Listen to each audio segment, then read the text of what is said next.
Boleh rapat sikit sebab ustaz tak ada mic, simpan suara 2 minggu kat sana nanti nak kena jerit. Bismillahirrahmanirrahim. Alhamdulillah wassalatu wassalamu ala Rasulillah wa ala alihi washabihi wa man wala. Allahumma salli ala Muhammad wa ala ali Muhammad. Tuan-tuan, bakal duyufur Rahman. Masih bakal ya. Bakal duyufur Rahman yang dikasihi Allah Subhanahu wa taala. Kita merafakkan setinggi-tinggi rasa syukur kepada Allah Azza wa Jalla di atas pertemuan yang Allah aturkan untuk kita pada hari ini. Sesungguhnya pertemuan kita adalah untuk apa? Melalui satu perjalanan yang indah, perjalanan yang selama ini kita impikan, yang mana merindui Baitullah, yang mana merindui Rasulullah sallallahu alaihi wasallam. Mereka semua mengimpikan perjalanan ini. Perjalanan ini adalah merupakan perjalanan kerohanian. Perjalanan ini adalah merupakan perjalanan ibadat, perjalanan yang akan mengubah diri kita, saksiah kita, kepribadian kita untuk menjadi insan yang lebih baik, insan yang lebih beriman dan insan yang lebih bertakwa.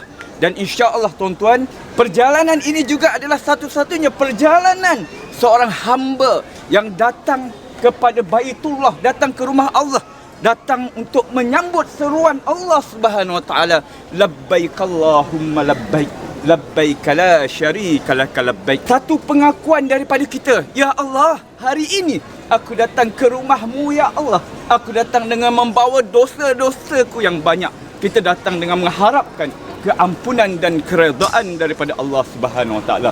Mereka ada perubahan sikit jadual, yang mana ada transit di Riyadh untuk menurunkan penumpang sahaja 45 minit saja. Jangan risau, tak lama. Kita dijangka akan sampai di airport Madinah pada jam 7.20 minit malam waktu di sana nanti. Ketika keluar daripada lapangan terbang, tuan-tuan kalau nak tunggu saya pun boleh, ataupun tak nak tunggu pun tak apa, terus saja berjalan mencari di mana kaunter immigration. Seorang jemaah melepasi pintu atau melepasi pemeriksaan immigration, maka terus pergi ke kawasan bagasi. Yang dah sampai dulu, nampak beg hijau ni, tolonglah ambilkan, kita kumpulkan. Amwaj ni, beg-beg yang hijau cantik ni. Ya, terang mata kita tengok. Cantik tak beg Amwas? Cantik. Okey. Lepas ni jumpa seluruh terus masuk. Sebelum masuk tu, ambil peluang bersalam-salaman, bermaaf-maafan dengan saudara yang akan kita tinggalkan. Dan sebelum masuk dalam kapal, pastikan berwuduk. Melihat pada tempat duduk ni. Okey, betul. Okey, berkenaan tempat duduk, saya tadi dah cuba asingkan satu family. Ya? Tetapi sekiranya bila masuk ada yang tempat duduk, dia terpisah. Jadi kita ini adalah satu keluarga. Di sinilah permulaan Allah nak uji kita bagaimana sifat kasih sayang kita kepada saudara kita si Islam. Maka apa salahnya kalau dia lebih memerlukan tempat itu, kita tukarkan. Contohnya di sebelah saya ini mak saya. Takkan kamu duduk di sebelah mak saya, bagilah dia sesama kita. Sesama kita. Boleh tuan-tuan? Alhamdulillahirabbil alamin, wassalatu wassalam ala nabiyina Muhammad wa ala alihi wa ashabi ajmain. Allah lah yang telah mempermudahkan perjalanan kita untuk sampai di kota suci Madinah Al-Munawwarah ini. Tuan-tuan, sesungguhnya bumi Madinah ini adalah bumi yang dicintai oleh baginda Nabi sallallahu alaihi wasallam. Baginda Rasulullah amat mencintai bumi Madinah, sehingga kan banyak dalam doa-doa Nabi menyebut, Allahumma habib ilaina al-Madinah kahubban al-Makkah aw asyadda. Ya Allah, ya Tuhan, berikan aku kecintaan kepada bumi Madinah ini sebagaimana Engkau telah memberikan aku kecintaan kepada bumi Mekah atau lebih daripada itu. Selamat datang tuan-tuan, wahai tetamu Rasulullah. Selamat datang. Kita ucapkan pada diri kita sendiri. Sebut nama kita. Alhamdulillah, Abdul Razzaq. Selamat datang ke bumi Rasulullah sallallahu alaihi wasallam. Bumi yang dicintai oleh Rasulullah. Bumi yang penuh dengan keberkatan, dengan doa Nabi. Bismillahirrahmanirrahim. Allahumma inna hadzal haram haram nabiyyuka wa qad harramtahu ala lisanihi sallallahu alaihi wasallam faj'alhu wikayatan lana minan nar wa amanan min su'il hisab.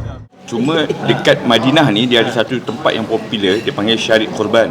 Syarik Korban. Syarik Korban ni dia punya menu dia memang susah nak dapat tempat lain. Contohnya apa? Makan rusuk kambing. Allah. Kita kena order ke? Tak, dia memang pergi, memang kita order. Berapa jauh ni Ustaz kita nak ajak Ustaz? Kalau Syarik boleh. Bila kita nak pergi? Tengok kita free malam kita boleh pergi nanti. Kita ada janji satu malam. Malam ni kita settle dulu Raudah apa semua tak settle lagi. Kita tengok malam-malam lain bila kita free nanti. Dia ada ikan jenis ikan besar-besar tu. Nak goreng ikan besar makan memang Cepat sikit pergi Zat. Tapi syariat korban tu dia popular lah. Maksudnya kalau musim-musim umrah kemuncak dia, memang kalau kita pergi jumpa jemaah ataupun haji, mutawif-mutawif lah yang bawa dia orang datang semua. Dah, dia bukan restoran. Syariat korban ni dia bukan restoran. Kalau macam Amwaju College, dia restoran. Dia memang restoran mewah yang untuk makan nasi Arab apa semua lah. Ayam semua dia lah yang Amwaju College ni. Tapi yang syariat korban ni dia bukan restoran. Dia jenis pergi ni macam store. Tapi kita order ini untuk bahagian rusuk, ini order untuk ikan. Kiblat kita Masjidil Haram di depan. Betul. Jadi Baitul Maqdis adalah di belakangnya. Ya, di belakang. Selama lebih kurang 17 bulan tuan-tuan. Ya. Ketika masjid ini dah dibina, berkiblatkan Masjidul Aqsa di Baitul Maqdis, hari-hari orang Islam termasuk Rasulullah dihina oleh penduduk-penduduk Yahudi yang ada di Madinah ini. Muhammad tak ikut agama Yahudi, tetapi Muhammad menggunakan kiblat orang Yahudi. Kami palingkan muka kamu ke arah kiblat yang kamu sukai, maka palinglah ke arah kiblat Masjidul Haram walau di mana kamu berada. Ayat ini turun selepas 17 bulan Rasulullah dan sahabat-sahabat berdoa kepada Allah. Rasulullah doa 17 bulan tuan-tuan. Nabi Musa doa 40 tahun baru Allah istijabkan. Nabi kata jika kamu tahu akan kelebihan tempat ini, nescaya kamu akan sanggup beratur untuk solat di situ. Itu tiang Aisyah. Nombor tiang tu 119. Tapi untuk jemaah lelaki sajalah yang berkesempatan. Jemaah perempuan tak dapat nak dapatkan tempat itu kerana tiangnya bahagian dah hadapan. Nabi kata apa? Nabi kata al-aliyah minal jannah, iaitu kurma ajwaf aliyah. Kurma ajwaf aliyah tu daripada syurga. Dah 3 dah. Ya. Dan satu lagi adalah ada satu wadi itu juga disebut daripada syurga. Ada 5. Satu lagi apa? Satu lagi Uhud, Bukit Uhud. Bukit Uhud kalau tuan-tuan perhatikan ada satu bukit di belakang sana, warnanya merah kemerahan, besar bukit itu. Nabi kata ini bukit adalah bukit syurga. Kubah itu terdapatnya makam baginda Nabi SAW bersama 2 sahabatnya iaitu Abu Bakar dan Umar Khattab. Dan di situ juga adalah merupakan rumah Sayyidatina Aisyah. Ya, rumah Sayyidatina Aisyah. Rasulullah dikebumikan di mana tempat dia wafat, iaitu Rasulullah wafat di rumah Sayyidatina Aisyah. Jadi insya-Allah sebagai adab, ya, hari ini kita bagi salam daripada luar saja. Ya, nanti kita akan cuba dapatkan slot untuk ziarah ke kawasan dalam lah, ke dalam masjid berhadapan dengan Raudhah. Penuh kelembutan seolah-olah kita berhadapan dengan baginda Rasulullah sallallahu alaihi wasallam. Assalamu alayka ya Rasulullah. Assalamu alayka ya Nabi Allah. Assalamu alayka ya Habib Allah. Assalamu alayka ya Habibur Rahman. Semuanya bumi Madinah Al-Munawwarah ini dilanda kesedihan yang amat. Sahabat-sahabat tidak mampu untuk menampungkan air mata mereka kerana hari itu adalah hari kepulangan baginda Nabi sallallahu alaihi wasallam ke Rafiqul A'la, iaitu Rasulullah kembali bertemu dengan Rafiqul A'la, iaitu kekasihnya yang tinggi, iaitu Allah Subhanahu wa taala. Pada waktu itu waktu subuh, Rasulullah sakit selama 14 hari tuan-tuan. 12 hari Rasulullah masih menjadi imam walaupun dalam keadaan Nabi sakit. Ya, hanya 2 hari saja Nabi gantikan. Nabi minta kepada Abu Bakar untuk menggantikan Nabi. Subuh itu adalah merupakan subuh terakhir Nabi solat bersama dengan sahabat-sahabatnya. Bangun dalam keadaan kepayahan, dalam keadaan kesakitan. Ya, di atas sebab Nabi sakit di atas sebab Nabi makan daging yang telah diracuni oleh seorang wanita Yahudi. Jadi disebabkan racun itulah badan Nabi menjadi sakit, ya, tubuh badan Nabi sakit. Nabi tanggung kesakitan ini sampai ke akhir hayat Nabi. Rumah Aisyah bersebelahan dengan masjid.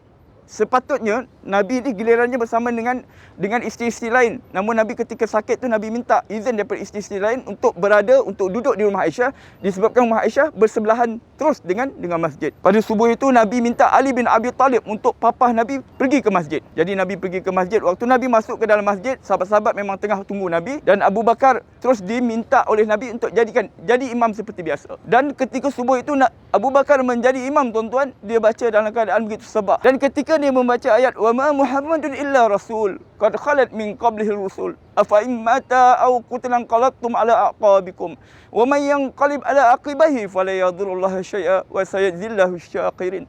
Ketika Abu Bakar membaca ayat ini tuan-tuan, menangis Abu Bakar, bergetar bahunya menangis. Ayat ini membawa maksud bahawa Muhammad itu tidaklah melainkan hanya seorang rasul. Adakah kalau dia mati atau dia bunuh atau dia dibunuh, maka kamu akan kembali murtad. Kamu akan meninggalkan agama kamu. Sesiapa yang murtad, mereka ini tidak memudaratkan Allah Subhanahu Wa Taala, dan Allah akan memberi balasan yang baik kepada orang-orang yang syukur. Abu Bakar membaca ayat ini dalam solatnya. Dia tahu bahawa saat-saat Nabi bersamanya dah semakin sampai penghujung. Selesai saja solat, Nabi sempat memberi pesan kepada sahabat-sahabat yang hadir pada waktu itu. Nabi kata apa? Awsannas as-salat wa ma malakat aymanukum. Nabi memberi pesan kepada sahabat-sahabatnya, Allah Subhanahu Wa Taala, dan Allah memberikan kita kefahaman dalam beragama ini, insya-Allah. Bismillahirrahmanirrahim. Allahu akbar, Allahu akbar, Allahu akbar. Subhanallazi sakhrana hadza wa ma kunna lahu muqrinin wa inna ila rabbina lamunqalibun. Allahumma inna nas'aluka fi safarina hadza albirra wat taqwa wa min 'amali ma tarda. Allahumma hawwin 'alaina safarina hadza wa adwi 'anna bu'dah. Allahumma antas sahibu fis safar wal khatifatu fil ahl. Allahumma inna na'udzu bika min wa'sa'is safar wa ka'abatul manzar wa su'un qalb fil mal wal ahl. Bismillahis syafi wal kafi wal ma'afi. Bismillah khairul asma' wa sifatihi. Bismillahilladzi la yadur ma ismihi syai'un fil ardi wala fis sama' wa huwas samiul 'alim. Bismillahi tawakkalna wa la haula wa la quwwata illa billahil 'aliyyil 'azim. Amin ya rabbal alamin. Bandar Madinah hanya 4 km sahaja. Dan perkampungan Quba ini mula dikenali, mula masyhur dalam Islam semenjak baginda Nabi SAW menjadikan dia sebagai satu tempat persinggahan ketika Nabi hijrah daripada kota Mekah. Adalah lebih afdal kamu bersolat di dalamnya, kerana di dalamnya ada orang yang ingin membersihkan diri, dan Allah suka kepada orang-orang yang bersih. Dan Masjid Quba kita dah sampai, tuan-tuan. Jadi sebelah kiri, tuan-tuan, ni nampak satu masjid yang mempunyai 4 menara. Inilah masjid yang pertama. Benar, sahabat-sahabat telah mengingkari perintah Nabi, tetapi bukan disebabkan harta, tetapi disebabkan yang lain, kerana mereka menyangka peperangan telah berakhir. Seperti yang Ustaz ceritakan dalam bas tadi, peperangan pada awalnya berlaku pada waktu pagi, ketika barisan pemanah itu sentiasa memanah ke arah musyrikin. Mereka mengkacau bilaukan barisan tentera musyrikin, dan tentera Islam yang berada di sini, mereka berperang dengan penuh keberanian, tidak takut kepada kematian. Malah mereka nakkan syahid, mereka nakkan kemenangan, mereka nakkan syahid. Mereka tak takut dengan kematian, sehingga kan menyebabkan mereka memperolehi kemenangan pada pusingan yang pertama, ya, dan menyebabkan pihak musyrikin meninggalkan medan pertempuran di sini, ya. Dan kemudiannya Rasulullah yang ada di sini berehat. Mereka kembali ke kubu-kubu dan melihat apakah tindakan seterusnya daripada pihak musyrikin. Jadi Rasulullah tunggu sampai ke petang. Sampai waktu hampir senja. Jadi ketika itu barulah Rasulullah dan sahabat-sahabat besar keluar untuk meninjau apakah tentera musyrikin masih ada di Madinah ataupun mereka dah balik ke kota Mekah. Jadi ketika Rasulullah keluar meninjau tu, beberapa orang sahabat keluar meninjau, barisan yang berada di atas Jabal Ar-Rumat yang dah tunggu lama tu daripada pagi sampai ke petang, mereka nampak Rasulullah dah keluar. Jadi mereka menyangka, oh, peperangan dah habis, peperangan dah selesai. Barulah, sebahagian daripada 50 orang, 40 orang mereka turun. Walaupun ditegah oleh Abdullah bin Jahsy, tapi mereka kata dah tak mungkin lagi, dah tak ada peperangan, dah selesai peperangan. Jadi mereka pun turun. Waktu mereka turun, Khalid Al-Walid merupakan panglima berkuda tentera musyrikin dari jauh. Dia tengok daripada jauh. Dia memang tak boleh ikut serta pada permulaan, tapi dia daripada jauh dia tengok. Bila dia tengok sahaja tentera Islam dah meninggalkan tempat yang strategik ni, maka Khalid Al-Walid, dia mempunyai perancangan yang baik, maka dia pusing Bukit Uhud dari belakang. Diriwayatkan dia mengambil masa selama 15 minit. Khalid Al-Walid dengan 200 barisan berkudanya mengambil masa 15 minit. Dia pusing dari belakang Bukit Uhud ni, maka dia serang daripada arah belakang Jabal Ar-Rumat tu, sehingga dia berjaya menampas Jabal Ar-Rumat. Ya, kerana yang baki hanya 10 orang saja, sedangkan tentera berkuda ada 200 tentera berkuda. Jadi ketika Khalid Al-Walid dah berjaya merampas, membunuh semua baki 10 orang tentera Islam yang masih ada kat sana, dia berjaya mengambil tempat yang strategik.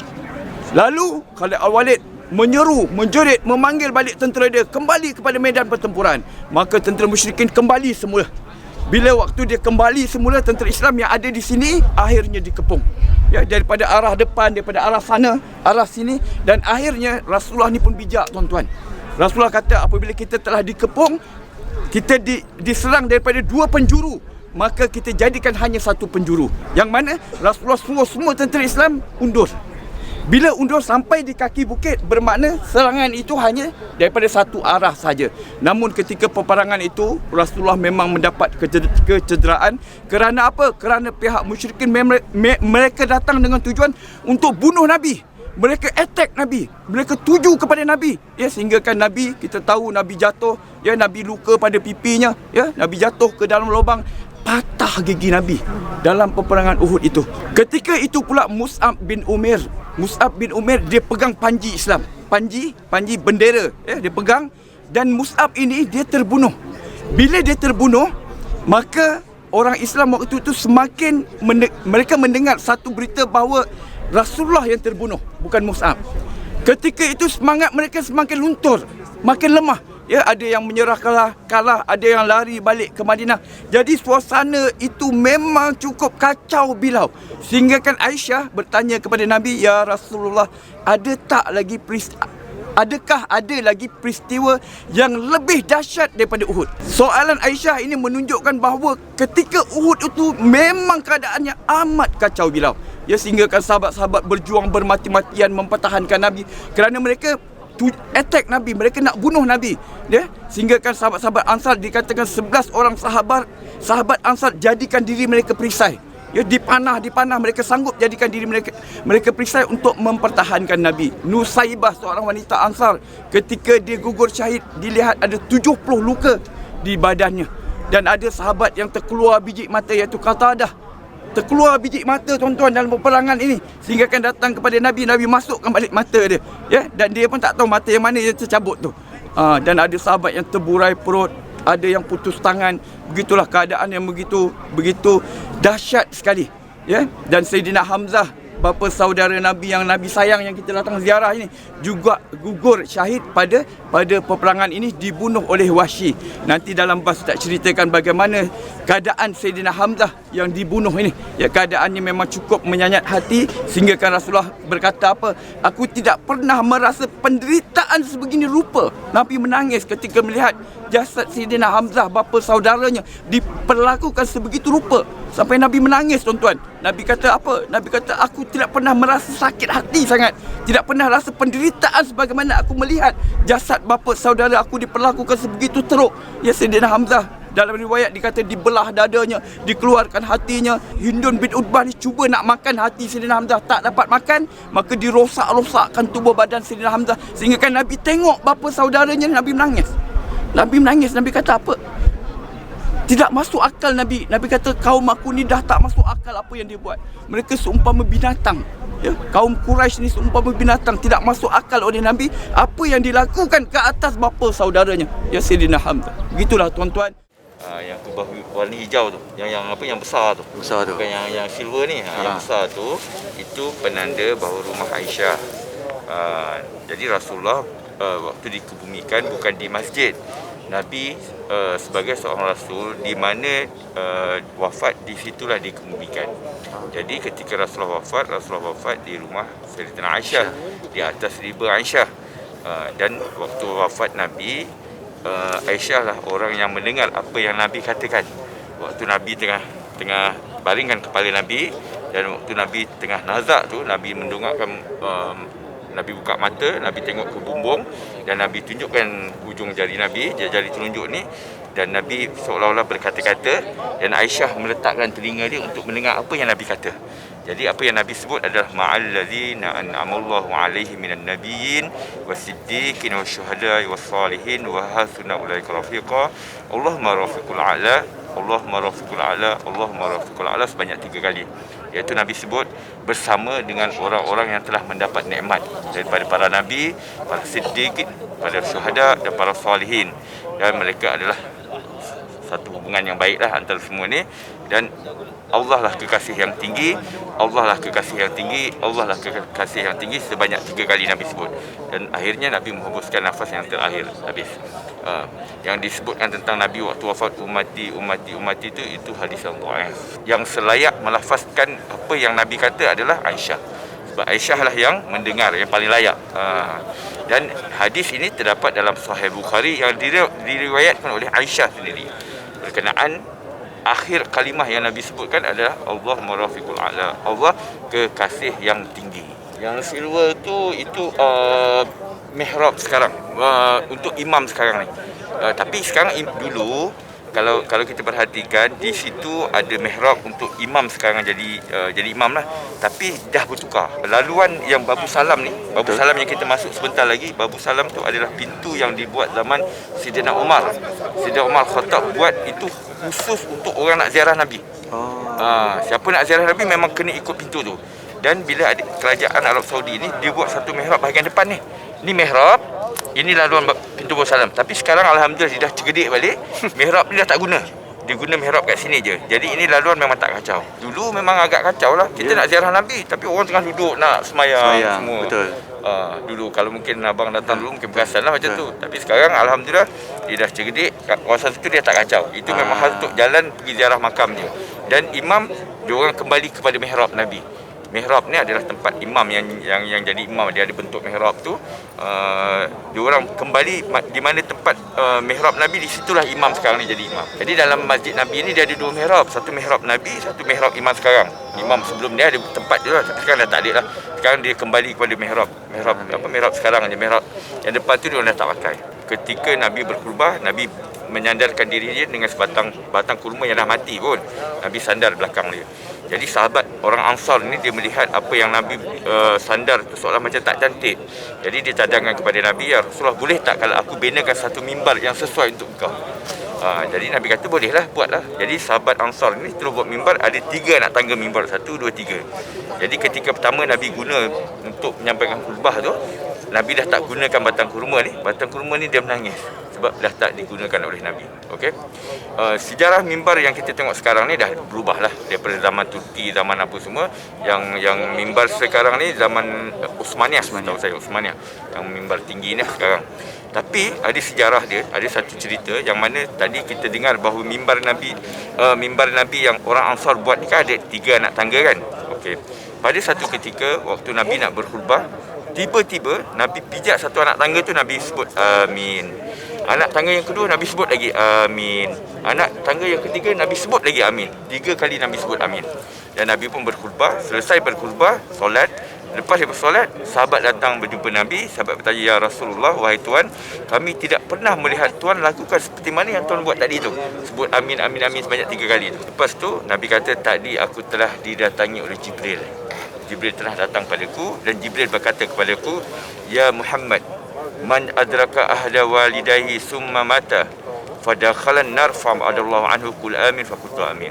Ya Muhammad, sesiapa di kalangan umatmu yang hidup bersama dengan ibu bapa dia, tetapi dia tak pernah berbuat baik dengan ibu bapa dia, dan dia mati dalam keadaan itu, sekiranya dia mati dalam keadaan itu, maka dia akan dijauhkan daripada rahmat Allah dan dia akan dimasukkan ke dalam neraka.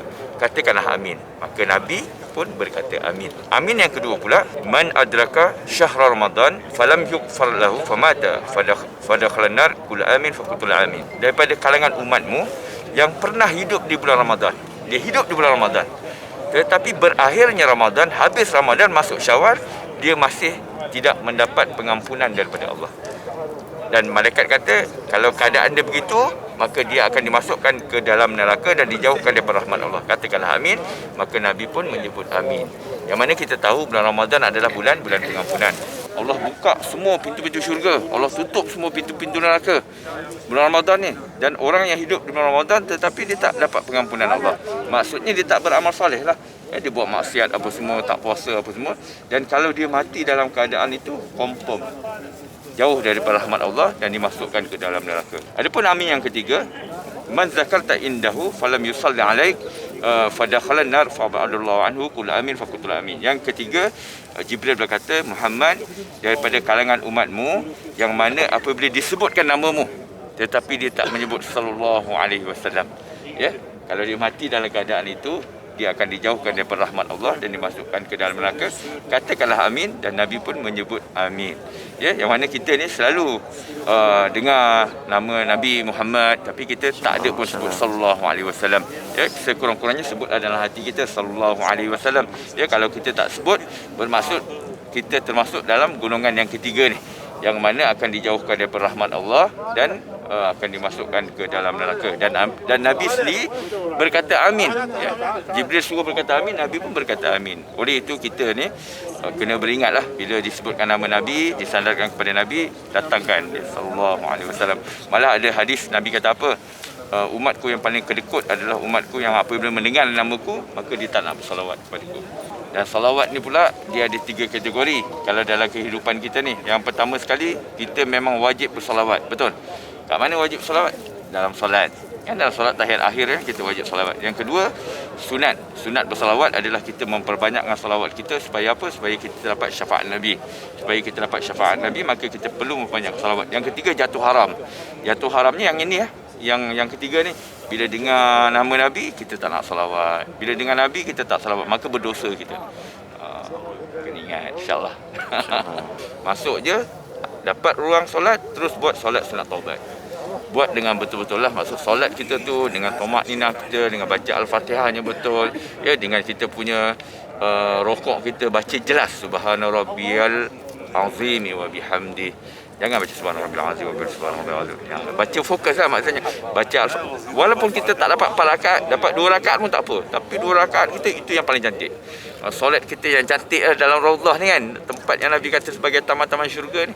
Hari ni kita dapat lihat raudhah di syurga ni, di dunia ni, insya-Allah kita akan dapat lihat raudhah di syurga nanti. Jadi kita buat solat tu dengan khusyuk, solat tu kita buat yang terbaik sekali, dan setiap sujud kita doa. Kalau tak tahu doa dalam bahasa Melayu, doa yang terbaiknya doa yang kita faham. Ya Allah, ampunkan aku, maafkan aku. Ya, dalam sujud kita. Sujud pertama, sujud kedua, sujud ketiga dan sujud keempat. Dan ulama ada mengajar kepada kita sebenarnya doa-doa dalam sujud ni, antaranya baca apa? Allahumma inni as'aluka husnul khatimah. Ya Allah, matikan aku dalam keadaan husnul khatimah. Dan Allah marzuqni taubatan nasuha qabla al-maut. Ya Allah, rizkikan aku taubat nasuha sebelum datangnya ajal. Dan yang lain, Allahumma ya muqallibal qulub tsabbit qulubi 'alal iman wa la ta'atik. Ya wahai Allah yang memegang hati, tetapkan hatiku dalam iman dan dalam takwa.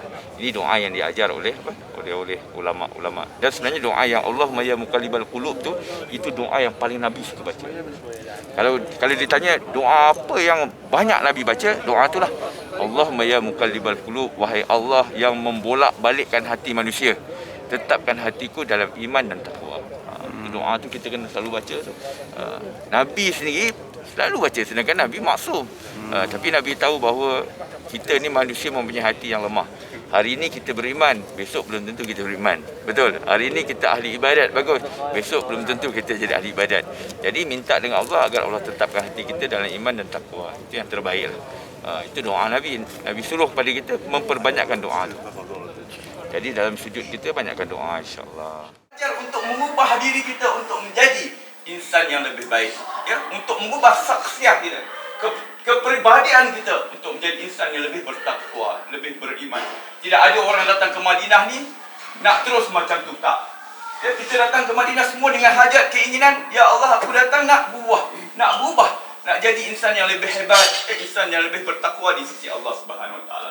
Dan perjalanan yang tuan-tuan lalui sekarang ini, tuan-tuan, lebih-lebih lagi pada keesokan hari. Perjalanan itu adalah satu kebanggaan Allah kepada malaikat-malaikatnya. Ya, Allah berkata kepada malaikat-malaikatnya, unzuru ila ibadi, wahai malaikat-malaikatku, tengoklah pada hamba-hambaku ini. Ja'uni syuhsan ghubran. Ya, hamba-hambaku ini, mereka datang kepadaku dalam keadaan susah payahnya, berdebu-debu tubuhnya. Dululah, ya, sahabat naik kuda kan, kita naik bas dah tak ada debu dah. Ya. Dalam keadaan sukarnya, itu yang nak dimasukkan.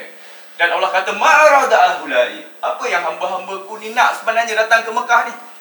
Lalu Allah memberitahu kepada malaikatnya. Tadi persoalan Allah juga yang tanya. Lalu Allah jawab, sesungguhnya Ya, hamba-hambaku semua ini, mereka datang nakkan syurga tu. Mereka datang nakkan keampunan tu. Dan Allah memberitahu sekiranya benar-benar hamba-Ku ini, dia datang kerana nakkan syurga-Ku, dia datang kerana nakkan keampunan-Ku, keredaan-Ku. Kalaulah dia membawa dosa-dosa sebanyak buih-buih di lautan. Kalau hamba ini, kita ini, membawa dosa-dosa sebanyak butiran pasir, dan kita membawa dosa sebanyak titisan hujan, banyaknya dosa kita daripada bumi ini penuh sampai ke langit dosa kita. Namun Allah janji apa? Allah janji kepada mereka yang datang kepadanya, ya, datang ke Baitullah, datang ke Mekah ini, faghfir lahu, akan ku ampunkan dosa-dosanya, wala ubali, dan aku tidak peduli. Itu janji Allah kepada kita semua. Kerana itu, ya, Ustaz selalu ingatkan, betulkan dalaman kita, bersihkan dalaman kita, betulkan niat kita. Datangnya kita ke sini, ya, esok ke kota Mekah adalah tujuan yang utama, adalah nak mendapatkan keampunan daripada Allah.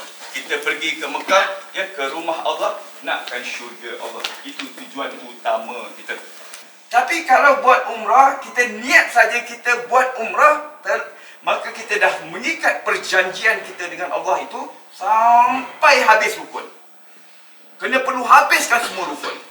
Kalau rukun tu tak habis, tak boleh habiskan rukun, dan kita terpaksa balik Malaysia, kena telefon orang Malaysia, suruh dia sembelih seekor kambing dulu. Bila kambing tu dah confirm dah sembelih, barulah dia kena bergunting. Barulah dia boleh halal, boleh seperti biasa, keadaan seperti biasa. Selagi mana tak boleh, selagi itulah dia dalam, selagi mana tak sembelih, selagi itulah dia dalam keadaan ihram. Kita niat uzur, okey, yang ni Ustaz nak kena terangkan juga ni sebenarnya. Kenapa ada sebahagian orang menyuruh kita niat macam ni? Saja aku menunaikan umrah, aku berihram dengannya kerana Allah Ta'ala. Sekiranya aku haid, aku halal. Betul? Pernah dengar orang berceramah macam tu? Pernah, Tetapi Ustaz tak galakkan langsung cakap fokus, kita spesifikkan hanya haid. Kerana bila kita spesifik, letakkan hanya haid, dia akan buat diri kita bahaya sendiri. Bahaya dia tak mana? Dia letakkan haid saja. Dia letak sekiranya aku haid, aku halal. Dia letakkan haid saja. Dia sampai di Mekah. Waktu dia buat tawaf, dia tak haid. Okey, alhamdulillah. Waktu sa'i, dia tak haid. Okey. Tapi belum sempat dia bergunting, tiba-tiba dia haid. Maka dia terus halal dan dia tak dapat umrah. Tak ada umrah untuknya kerana syarat yang diletakkan sekiranya aku haid, aku halal. Sedangkan puan-puan sekalian, haid ini, kita letakkan haid ni hanya risau ketika tawaf saja. Kita risau waktu tawaf saja. Ada pun sa'i orang haid, wanita haid pun boleh sa'i. Jadi kerana itu, jangan letakkan lafaz haid, perkataan haid, tapi letakkanlah uzur. Uzur ini dia merangkumi semua. Contohnya macam puan tadi tanya, kalau dalam perjalanan tiba-tiba dia kena kuarantin. Kan, na'udzubillah, memang tak ada pun, kita tak ada buat swab test ni. Kita swab test, kita time balik nanti. Tapi tak apalah pertanyaan kan. Tiba-tiba kena kuarantin. Ataupun tiba-tiba, na'udzubillah, accident, na'udzubillah. Dia berlaku apa-apa, kena masuk hospital, sakit ke apa. Jadi, uzur itu menyebabkan dia terus boleh halal. Sebab uzur adalah merangkumi semua. Uzur bermaksud menghalang dia untuk meneruskan ibadat.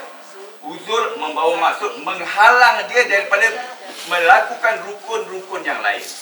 Tapi saya tengok cara yang saya pakai ni antara yang orang selalu pakai lah, dan dia sebabnya dia bagus satu cara ni, bila kita buka kita melangkah, dia tak akan nampak aurat kita. Kita pakai sikitkan dulu. Okey, masukkan lagi, kan lipat sikit lagi baru kita masukkan. Saya sepanjang ni berbeza, Ustaz. Berbeza. Nampak? Dah pakai ni? Nampak? Dah pakai, buka balik ni. Tadi saya ikat supaya dia grip dulu lah. Okey, bila macam ni, kita dah boleh simpan dokumen yang penting, duit ke sikit kat letak sini mungkin untuk belanja kita apa semua kan. Lepas tu baru kita lipat. Lepas tu kalau kita langkah, yang ni dia tak akan nampak sebab dia dah berlipat-lipat, jadi dia tak akan, walaupun dia buka dia, aurat kita tu tak nampak. Masuk kat sini. Ni. Satu. Lepas tu tutup je. Dah. Ini pakai penuh lah. Tapi kalau ketika kita nak buat tawaf kita kena itibak panggil. Itibak kena dedahkan bahu kanan. Yang ni biarkan je. Tak payah pusing. Kan dah ikat. Jadi kita hanya pusingkan kat sini. Pusing sini dan ikat dulu kat sini. Masukkan kat sini. Okey. Dah. Yang ni adalah itibak. Untuk infak ni terpulang nak bagi berapa je. Seikhlas hati tuan-tuan. Kalau waktu bagi tu niatkanlah. Ya, niatkan yang ni infak bagi makan ni untuk pahalanya kepada arwah ibu kita ke. Ya, sedekah yang terbaik adalah bagi makan orang. Ya. Sedekah yang paling afdal adalah bagi makan orang. Hatta dalam satu hadis Nabi kata apa? Orang yang memberi makan orang sehingga dia kenyang, maka di syurga dia akan masuk pintu khas untuk orang-orang yang jenis macam tu. Maksudnya kalau saya selalu bagi orang makan sehingga dia kenyang, Tuan selalu bagi makan orang kenyang, jadi sekumpulan ni lah akan masuk syurga melalui pintu khas, iaitu pintu infak makanan. Ibadat umrah ni apabila kita berniat, kita terus mengikat satu perjanjian kita dengan Allah sampai kita habis daripada rukun tu baru dia terlarai balik. Okey? Jadi untuk menghasilkan, kita semua mengimpikan umrah yang mabrur, iaitu umrah yang diterima. Ya, umrah yang diterima ini tidak ada balasan melainkan hanya syurga Allah. Oleh itu bagaimana nak dapatkan umrah yang mabrur tuan-tuan? Yang pertama sekali, bersihkan dalaman kita. Ya, pada waktu ini, masa ini dan ketika ini, kita adalah seorang yang paling positif. Kita maafkan semua orang. Boleh tuan-tuan? Kita maafkan semua orang yang mana selama ini ada orang yang menyakiti hati kita, mengguriskan hati kita. Kita maafkan semua mereka. Ya? Kita sekarang ini seolah-olah tidak ada dosa orang pada kita. Dosa kita pada orang terpulanglah pada dia, nak maafkan atau tidak. Tapi kita mengharapkan agar dia juga akan memberikan kemaafan kepada kita. Dan yang paling penting sekarang ini, kita adalah orang yang paling positif, orang yang hayyin, yang Nabi sebut sebagai seorang yang cukup tenang. Ya, kita maafkan semua orang. Tidak ada seorang pun di atas muka bumi Allah ini yang bernama manusia yang mana kita ada dendam pada dia, ada rasa sakit hati dengan dia. Kalau ada pun kita buang jauh-jauh perasaan itu. Ya, kita nak menjadi orang yang pemaaf sekarang. Ya, orang yang sentiasa memaafkan orang lain. Boleh tuan-tuan? Saja aku menunaikan umrah dan berihram dengannya kerana Allah Ta'ala. Sekiranya aku uzur, aku halal. Jadi tuan-tuan, datangkan niat apa yang kita lafazkan tadi dalam hati. Ya, datangkan dalam hati. Ya. Labbaik Allahumma labbaik, labbaik la syarika laka labbaik, innal hamda wan ni'mata laka wal mulk la syarika lak.